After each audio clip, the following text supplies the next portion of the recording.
Now to the Malaysia Airlines jet that was shot out of the sky. The investigation could prove tricky, given that the crash scene is in the middle of a war zone. At least one American is among the dead, a young man with dual U.S. and Dutch citizenship.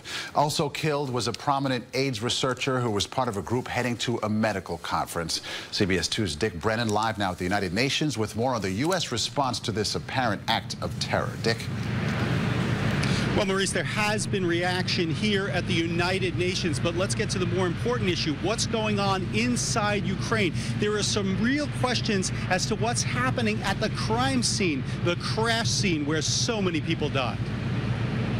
It's a grim scene in a field where 298 people died. The crash site of Malaysia Airlines Flight 17 has barely been touched by investigators, and it soon may become a race against time. European monitors say they got very little access, but were horrified by what they did see.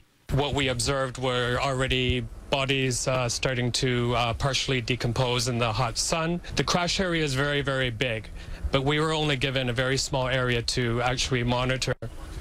And we were greeted almost with hostility. Authorities say the jetliner en route from Amsterdam to Kuala Lumpur was shot down by a missile over the battlefields of Ukraine. Their deaths are an outrage of unspeakable proportions. President Obama says it appears the missile was fired by Russian-backed separatists. A group of separatists can't shoot down military transport planes, or they claim shoot down fighter jets without sophisticated equipment and sophisticated training, and that is coming from Russia.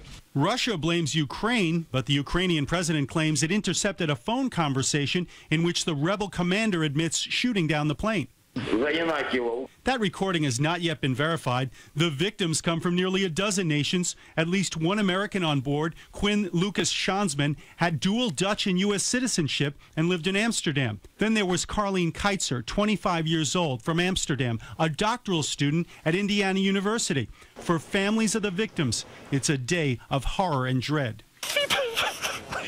There was also a large contingent of scientists traveling to an AIDS conference in Australia. Former President Bill Clinton was scheduled to speak there. They were doing so much good. Since I left office, it's been a kind of a regular part of my life, thinking about those people being knocked out of the sky. It's pretty tough. Now, here at the Security Council, they have issued a statement saying they want a full and independent investigation. President Obama is sending the FBI and the NTSB, and he says he's going to hold Russia to its word to allow access to the crash site.